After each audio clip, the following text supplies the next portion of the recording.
سوال: عیدین یعنی عید الفطر اور عید الاضحیٰ کی نماز پڑھنے کا طریقہ کیا ہے؟ تو اس کا جواب یہ ہے کہ عید الفطر اور عید الاضحیٰ کی نماز کا طریقہ ایک ہی ہے۔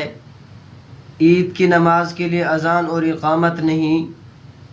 جب نماز کھڑی ہو جائے تو عید کی نماز 6 زائد تکبیرات کے ساتھ پڑھنے کی نیت کرے۔ اس کے بعد تکبیر کہہ کر ہاتھ ناف کے نیچے باندھ لے اور ثنا پڑھے۔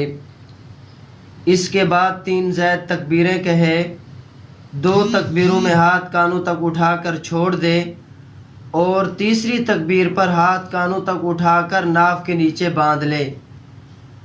اس کے بعد امام اونچی آواز سے قرات کرے اور مقتدی خاموشی سے سنیں۔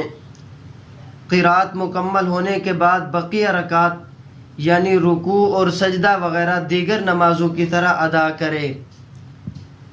پھر دوسری رکعت کے شروع میں امام پہلے اونچی آواز سے قرات کرے، اس کے بعد 3 زائد تکبیریں کہے، تینوں تکبیروں میں ہاتھ کانوں تک اٹھا کر چھوڑ دے، پھر ہاتھ اٹھائے بغیر چوتھی تکبیر کہہ کر رکوع میں جائے اور پھر دیگر نمازوں کی طرح 2 سجدوں کے بعد التحیات، درود شریف اور دعا پڑھ کر سلام پھیر دے۔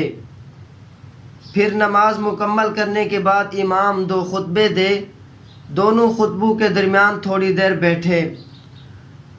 اگر خطبے زبانی یاد نہ ہوں تو دیکھ کر پڑھ سکتے ہیں۔ نیز عیدین کے خطبوں کی ابتدا و انتہا اور درمیان میں تکبیرات پڑھنے کا اہتمام کرنا چاہیے، اور عید الفطر کے مقابلے میں عید الاضحیٰ کے خطبوں میں تکبیرات زیادہ کہنا چاہیے۔